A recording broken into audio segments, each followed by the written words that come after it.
I am Neeraj Singh. Today we will discuss in this video part of the cell for class 8. Students, अगर इस video को आप देख ही रहे हैं तो मेरा सलाह रहेगा पार्ट 1 वीडियो देख के आइए, तब बेटर समझ में आएगा। देखिए students, parts of the cell. Cell A cell consists of living protoplasm. Cell जो क्या होता है, लिविंग प्रोटोप्लाज्म का बना रहता है और ये सेल मेम्ब्रेन से घिरा रहता है। और the protoplasm consist of the cytoplasm and nucleus. और जब ये घिरा रहता है तो अंदर के पार्ट को जो प्रोटोप्लाज्म कहते हैं वो लिविंग होता है और वो दो पार्ट से बना रहता है। एक को कहते हैं साइटोप्लाज्म और दूसरे को कहते हैं न्यूक्लियस। स्टूडेंट्स, साइटोप्लाज्म में बहुत तरह का स्ट्रक्चर पाया, छोटा छोटा स्ट्रक्चर पाया जाता है। इस स्ट्रक्चर को सेल ऑर्गेनेल कहते हैं। और cell organelle present within the cell help the perform the relevant function. और सेल का काम है, फंक्शन करता है। जैसे पैसे वीडियो में हम लोग पढ़ के आए, तो सेल जो फंक्शन करता है, इस फंक्शन में सेल ऑर्गेनेल भाग लेता है। Let us learn more about the different part of the cell. इसमें हम पढ़ेंगे different part of the cell. ये फिगर दिया हुआ है, इस फिगर पे थोड़ा हम फोकस करते हैं। देखिए, ये जो बाहर बाहर वाला स्ट्रक्चर दिख रहा है, ये बाहर बाहर दिख रहा है। देखिए, ये मेम्ब्रेन, ये मेम्ब्रेन होता है। और इसे बाहरी मेम्ब्रेन को क्या कहते हैं हम? बाहरी मेम्ब्रेन को हम सेल मेम्ब्रेन कहते हैं। और ठीक बाहरी मेम्ब्रेन के यानी सेल के ठीक बीचों बीच, सेल के ठीक बीचों बीच एक स्ट्रक्चर, गोल स्ट्रक्चर पाया जाता है। इस स्फेरिकल स्ट्रक्चर को क्या कहते हैं हम? न्यूक्लियस कहते हैं। स्टूडेंट्स, यहाँ आप ध्यान से देखिएगा। और ये सेल मेम्ब्रेन, यानी ये सेल मेम्ब्रेन, ठीक है, और ये न्यूक्लियस, ये दोनों का जो बीच का पार्ट है, सेल मेम्ब्रेन और न्यूक्लियस मेम्ब्रेन का कहिए, न्यूक्लियर मेम्ब्रेन, ये दोनों मेम्ब्रेन का ठीक बीच का जो पार्ट है, जो हम ग्रीन कलर से आपको दिखा रहे हैं, इस पार्ट को क्या कहते हैं? इसी पार्ट को हम कहते हैं साइटोप्लाज्म। यानी सेल को 3 पार्ट में बांट दिए। सबसे आउटर कवरिंग जो होता है उसको सेल मेम्ब्रेन कहते हैं। ठीक सेंटर में जो गोल स्फेरिकल होता है उसको हम न्यूक्लियस कहते हैं। और सेल मेम्ब्रेन और न्यूक्लियस के बीच का जो ग्रीन एरिया हमको दिखा रहे हैं आपको, वो क्या कहलाता है? वो साइटोप्लाज्म कहलाता है। स्टूडेंट्स, अब देखिए, ये जो स्ट्रक्चर दिख रहा है आपको, ये सब स्ट्रक्चर जो दिख रहा है, ये स्ट्रक्चर दिखाई दे रहा है, ये सब स्ट्रक्चर, यानी साइटोप्लाज्म में बहुत छोटे छोटे स्ट्रक्चर दिखते हैं। जो ये दिख रहा है, इसी छोटे छोटे स्ट्रक्चर को हम क्या कहते हैं? सेल ऑर्गेनिज कहते हैं। और ये सेल ऑर्गेनिज जो फंक्शन काम करता है सेल आपका, उसमें ये मदद करते हैं। स्टूडेंट, तो एक एक करके पढ़ते हैं। सबसे पहले क्या पढ़ते हैं? सेल मेम्ब्रेन पढ़ते हैं। स्टूडेंट्स देखिए, सेल मेम्ब्रेन जो है, ये क्या होता है? लिविंग होता है। और प्लाज्मा, और इसको क्या कहते हैं? एक झिल्ली है, ये एक मेम्ब्रेन है। और जो सेल को घेर करके रखते हैं, इसको क्या कहते हैं? प्लाज्मा मेम्ब्रेन कहते हैं। और इसको सेल मेम्ब्रेन कहते हैं क्योंकि सेल को घेर के रखता है। I surround the inner jelly like material. इसके अंदर जेली लाइक मटेरियल होता है, जेल लाइक मटेरियल होता है, जिसको प्रोटोप्लाज्म कहते हैं। और the plasma membrane control the entry and exit the substances as per the requirement of the cell. अब देखिए, ये जो प्लाज्मा मेम्ब्रेन है, जिसको सेल मेम्ब्रेन कहते हैं, वो परमिशन देता है कि कौन कौन सबस्टांस अंदर जाएगा, कौन सबस्टांस अंदर नहीं जाएगा, कौन सबस्टांस अंदर से बाहर जाएगा, कौन नहीं बाहर जाएगा। यानी ये रास्ता पाथ बनाता है। देखिए, ये कहने का मतलब है कि देखिए, ये स्ट्रक्चर हम आपको क्या बताए, देखिए गोल स्ट्रक्चर है, ठीक है, ये मान लीजिए सेल है। तो सेल के अंदर ना ये मेम्ब्रेन, सेल मेम्ब्रेन है, जिसको हम क्या कह रहे हैं? पीएम कह रहे हैं। सेल मेम्ब्रेन कह रहे हैं, पीएम कह रहे हैं। तो ये पीएम में ना छोटा छोटा क्या होता है? छोटा छोटा, देखिए दूसरे कलर से इसको आप दिखाते हैं, ग्रीन कलर से आपको दिखाते हैं। छोटा छोटा क्या होता है? छोटा छोटा स्ट्रक्चर होता है, होल होता है, पोर होता है। देखिए, छोटा छोटा पोर होता है इस मेम्ब्रेन में, छोटा छोटा पोर होता है। यही पोर जो छिद्र होता है ना, कुछ सबस्टांस को अंदर आने देता है, कुछ को अंदर नहीं आने देता है, कुछ को बाहर जाने देता है, कुछ को नहीं बाहर जाने देता है। ये काम किसका है? प्लाज्मा मेम्ब्रेन के है। और चूंकि कुछ को अंदर आने देता है, कुछ को अंदर आने नहीं देता है, इसलिए इसको क्या कहते हैं? एसपीएम भी कहते हैं। SPM, selectively permeable membrane. ये क्वेश्चन आता है कि प्लाज्मा मेम्ब्रेन, या उसी को आप सेल मेम्ब्रेन कहते हैं, उसको एसपीएम क्यों कहते हैं? सेलेक्टिव परमिएबल मेम्ब्रेन क्यों कहते हैं? क्योंकि कुछ को अंदर आने देता है, कुछ को अंदर नहीं आने देता है। यानी सेलेक्ट करता है कौन अंदर आएगा, कौन नहीं आएगा, कौन बाहर जाएगा, कौन नहीं बाहर जाएगा, इसलिए इसको एसपीएम भी कहते हैं। Students, the cell of plant fungi, bacteria, इसमें एडिशनल लेयर पाया जाता है। प्लाज्मा मेम्ब्रेन के बाहर भी एक लेयर पाया जाता है जिसको हम सेल वॉल कहते हैं। और सेल वॉल इम्पोर्टेंट है प्लांट सेल के लिए क्योंकि वो बाहर से कवर करता है। दूसरा चीज़ क्या है, वो रिजिडिटी देता है, कठोरता देता है और साथ में प्रोटेक्शन देता है। किस चीज़ से? इन्वायरमेंट से। चूँकि इन्वायरमेंट में गर्म हवा, तेज़ हवा, पानी का झोंका, ये सबसे प्लांट को बचाता है। और क्या देता है? इट गिव्स डिफिनिट शेप, एक निश्चित आकार आकृति देता है, आकार देता है और सेल को सपोर्ट भी करता है। स्टूडेंट्स आगे देखिए, वो तो हो गया प्लाज्मा मेम्ब्रेन। अब देखिए क्या पढ़ना है, साइटोप्लाज्म। ठीक है ना, साइटोप्लाज्म आपको हमने अभी बताया था कि प्लाज्मा मेम्ब्रेन के नीचे और न्यूक्लियर मेम्ब्रेन के ऊपर यानी बीच का जो एरी पोर्शन है उसको क्या कहते हैं? साइटोप्लाज्म कहते हैं। और ये किसका पोर्शन है? The portion of protoplasm lying inner the cell membrane but outer the nuclear membrane. यानी प्लाज्मा मेम्ब्रेन को वह भाग जो सेल मेम्ब्रेन के नीचे है और न्यूक्लियर मेम्ब्रेन के बाहर है, इसी को क्या कहते हैं? साइटोप्लाज्म कहते हैं। काइटोज मतलब होता है हॉलो, और प्लाज्मा मतलब लिक्विड। ये एक्ट करता है ग्राउंड सबस्टांस के लिए क्योंकि यहाँ सेल का एक्टिविटी होता है। और ये जो साइटोप्लाज्म है वो बना होता है carbohydrate, protein, fat, mineral, vitamin. ठीक है, और उसके साथ साथ कुछ पोर्शन क्या रहता है, कुछ का ज़्यादा पोर्शन जो होता है वो वाटर का होता है। तो यहाँ से स्टूडेंट क्वेश्चन है कि साइटोप्लाज्म किस किस चीज़ का बना होता है, तो आपको याद रखना पड़ेगा। ठीक है ना, दूसरे कलर से इसको हम आपको करके दिखाते हैं। आप याद रखिएगा कि जो लिक्विड पार्ट है जो साइटोप्लाज्म है वो carbohydrate, protein, fat, mineral, vitamin और बहुत ज़्यादा पार्ट पानी का होता है। Students all these components work together to provide a unique living nature to the protoplasm. ये सब एक साथ मिल के काम करता है, इसलिए प्रोटोप्लाज्म को क्या बनाता है? यूनिक बनाता है। स्टूडेंट्स इसके बाद जो स्ट्रक्चर आया है वो है न्यूक्लियस। न्यूक्लियस कहाँ होता है? ठीक सेंटर में हम लोग पढ़े हैं। तो कह रहा है कि सबसे इम्पोर्टेंट पार्ट है, मोस्ट इम्पोर्टेंट पार्ट है सेल का, और ये सेंटर में पाया जाता है। ठीक है, और कभी कभी प्लांट के केस में ये किनारे पे भी पाया जाता है, वो हम लोग पढ़ेंगे आगे तो आप मिल जाएगा क्यों किनारे पाया जाता है। और ये एक्टिविटी को, सेल की एक्टिविटी को कंट्रोल करता है। और the nucleus is a dense structure, क्या है? घना स्ट्रक्चर है, डेंस स्ट्रक्चर है और मेम्ब्रेन से घिरा रहता है। जैसे कि सेल एक मेम्ब्रेन से घिरा रहता है तो उसको सेल मेम्ब्रेन कहते हैं। न्यूक्लियर एक मेम्ब्रेन से घिरा हुआ है इसलिए इसको न्यूक्लियर मेम्ब्रेन भी कहते हैं। भी क्या कहते हैं? न्यूक्लियर मेम्ब्रेन ही कहते हैं।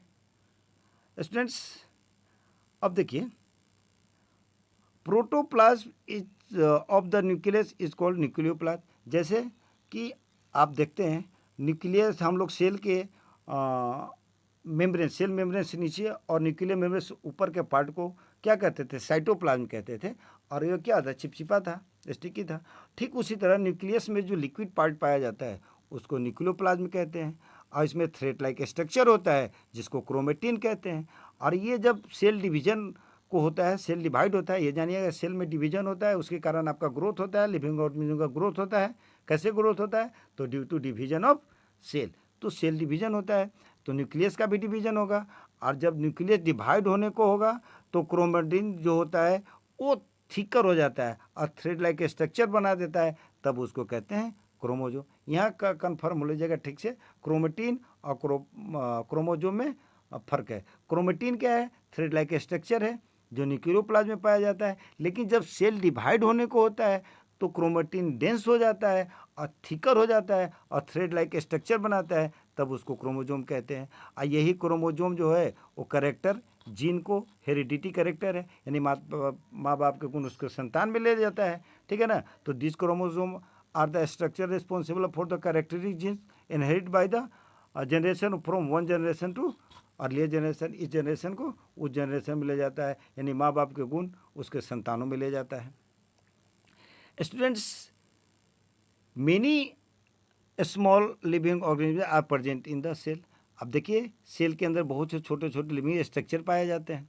ठीक है ना, और वो they are equivalent to the organ of the body, तो बॉडी का ऑर्गन के इक्विवेलेंट होता है। हेंस इसका नाम क्या दिया गया है? सेल ऑर्गेनिल्स दिया गया है। अब देखिए सेल ऑर्गेनिल्स में यानी साइटोप्लाज्म में बहुत छोटे छोटे स्ट्रक्चर पाया जाता है जिसको सेल ऑर्गेनिल्स कहते हैं। जैसे हमने आपको पहले ही बताया, तो पहला स्ट्रक्चर जो है वो क्या है, प्लास्टिड है। तो प्लास्टिड क्या होता है, लार्ज सेल ऑर्गेनिल्स है, बड़ा सेल ऑर्गेनिल्स है। और ये प्लांट सेल का करेक्टरिस्टिक है, मतलब प्लांट सेल में मिलता है। और इसमें एक पिगमेंट पाए जाते हैं, और वो पिगमेंट कलर प्रोवाइड करते हैं सेल को। Are the green pigment, colour pigment, जो ग्रीन कलर प्लास्टिड होता है उसको क्लोरोप्लास्ट कहते हैं। और ये आप पढ़े होंगे फोटोसिंथेसिस में, फोटोसिंथेसिस में ये भाग लेता है, ठीक है। और the plastid associated with different colour part of the plant, plant के और जो अलग अलग पार्ट को कलर प्रोवाइड करता है। जैसे फ्रूट को कलर प्रोवाइड करता है, वेजिटेबल का कलर प्रोवाइड करता है, फ्लावर का कलर अलग अलग कलर का प्रोवाइड करता है। ये प्रोवाइड करता है क्रोमोप्लास्ट। क्रोमोप्लास्ट भी एक तरह का प्लास्टिड है, जैसे कि क्लोरोप्लास्ट है। उसके बाद देखिए students, they are responsible for the imparting colour other than the green. ये लोग क्या कलर देता है, ग्रीन। जबकि अब देखिए क्लोरोप्लास्ट कैसा कलर देता है, ग्रीन देता है। तो ग्रीन के बाद जो कलर देता है वो कौन देता है, वो देता है क्रोमोप्लास्ट, ठीक है। ये अदर देन ग्रीन, ग्रीन के अलावा जो कलर देता है वो क्या है, वो है आपका क्रोमोप्लास्ट, ठीक है स्टूडेंट्स।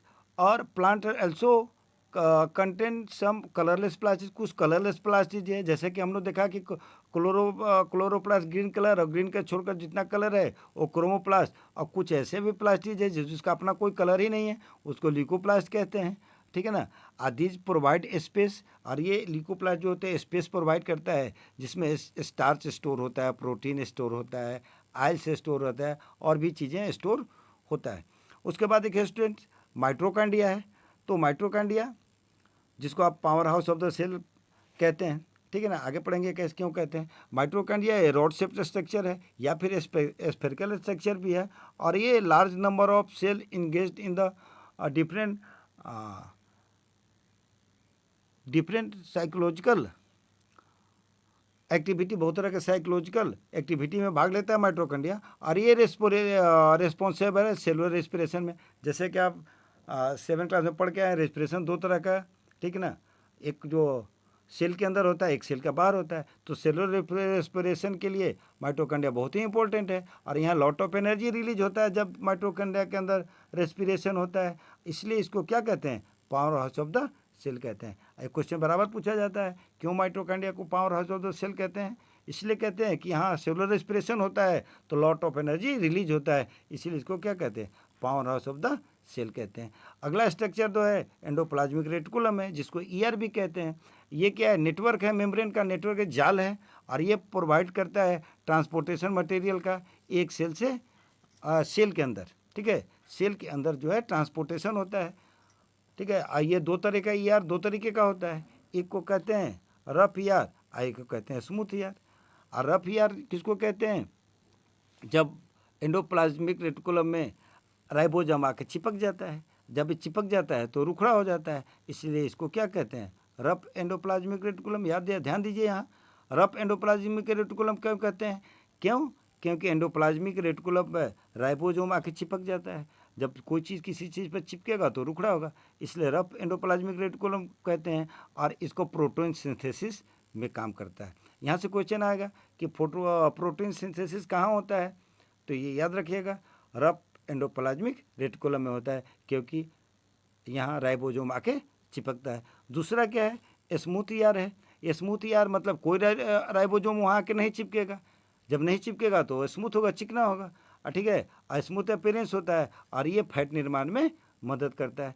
उसके बाद अगला जो स्ट्रक्चर है गोल्जी कम्प्लेक्स है। इसको और भी कहते हैं, गोल्जी बॉडी भी कहते हैं, गोल्जी अपरेटस भी कहते हैं। अपर क्लास में जाइएगा तो ये आपको मिलेगा, ठीक है ना। क्योंकि इसका खोज जो किए थे, इसका खोज कैमरो गोल्जी किए थे।